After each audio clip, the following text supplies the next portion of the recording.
So you get up there, and somehow you end up first in line. I had seen pieces of the conversation, clips. Yeah. How long was the conversation? It was like it was like 9 minutes and 30 seconds, I think. It was almost 10 minutes. Yeah, almost 10 shoot. minutes. I didn't realize it was that long. I mean, I've seen 30 seconds of it. Yeah. I seen the clip where he says... well, it's because he went off and ranted a little bit about Mormons and how great Mormons were. Yeah, in the beginning. You said... What did you say? So I said, the basis of what I was trying to get to is that Mormonism is more theologically correct than Protestantism. And Charlie responded and he said, first of all, I love Mormons. Yeah. And then everyone cheered. Yeah, everyone cheered. Yeah. And it was great, dude. And for you, it was a cool moment. It was because, you know, there was a lot of people that were LDS that were there, obviously. And one of the biggest things that we wanted to hear, like, about Charlie was that what did he think about Mormons?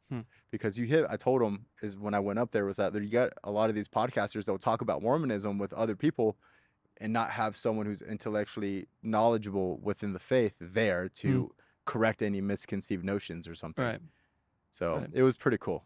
Tell me more about the conversation, some of the stuff that we didn't see on video. Yeah. So from what I can remember, I asked him about that, and I guess the first words articulated to confront the question or the statement I made was, he asked me about, okay, what's the historical evidence of the Nephites or the Lamanites and stuff like that? What archaeological evidence do we have for that?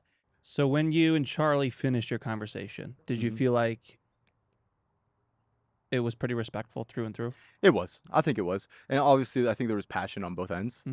I just think there was some things that he wasn't truthful with, or he just might have been ignorant to it. Like I said, the reason why I chose the topic was because watching his debate with Parker on the morality. Jubilee. Yeah, Jubilee, the Jubilee episode of The Surrounded. Watching that episode with him and Parker pressing him on the morality of things that happened in the Bible, I could tell Charlie was not really as articulate when it came to religion.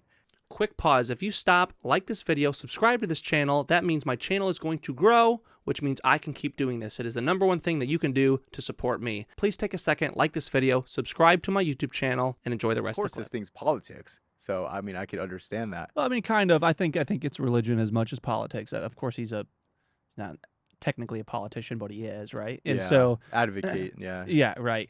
He's a political speaker. Yeah. And I think that as much as he talks about politics, he talks about his faith. Is that theology? Not necessarily, but or history? Not necessarily, but as far as being bold about his faith, I hear that from him as much as I hear anything else. Yeah. And I think that's which good. Is one of the things I mean, most respect about Charlie. I think a lot of people respected the fact that he lived his faith to the end. Unbelievably boldly. Unbelievably boldly. And I love that for him. And I think one of the things that I had disagreements with is that he believed that his faith could be proven objectively, at least his perspective of Christianity, right? He believed could be articulated or proven objectively. And my thing is that coming from an atheist background, because I was an atheist for a good chunk of my life. Wow. And I mean, I was always a deep philosophical thinking kid. And so from like me and my brother, one of my brothers, we were from like 14, just like in 12, we were just like, we don't believe in God. Like, it's just kind of like, we saw the fear mongering. Were your family religious at all? Yeah. I mean, yeah. You were adopted? Growing up, they were. My dad was raised Catholic. My mom's Pentecostal. But my brothers, I got another brother who's Catholic. Yeah. And so like we were around religion, but we just saw the bad side of it. Like we saw the fear mongering side of religion. Yeah. We'll dive more into that religion aspect and your beliefs and your kind of history and story and testimony as to falling into religion and changing your stance on that, which is amazing, by the way. Let's circle back to September 10th. I'm waiting for the plane or whatever that is. Not a plane. That's a car. That's a motorcycle. Someone's ripping it. Going nuts, bro. On September 10th, you're there and you finish your conversation. How did it end? Good. We basically found common ground. I said, okay, well, you know, we're going to disagree on these things, but there's things that we can agree on. Jesus is King. Jesus is Lord. He's our Savior.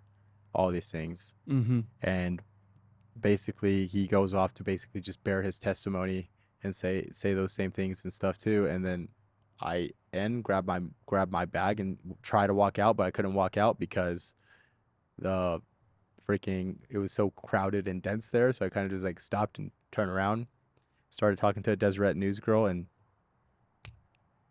heard that shot pop off. And I was like looking around, like, what the frick was that? And then I saw Charlie. And for a second, I was like maybe 15, 20 feet away. And I could tell I was in shock because, one, I saw all the blood.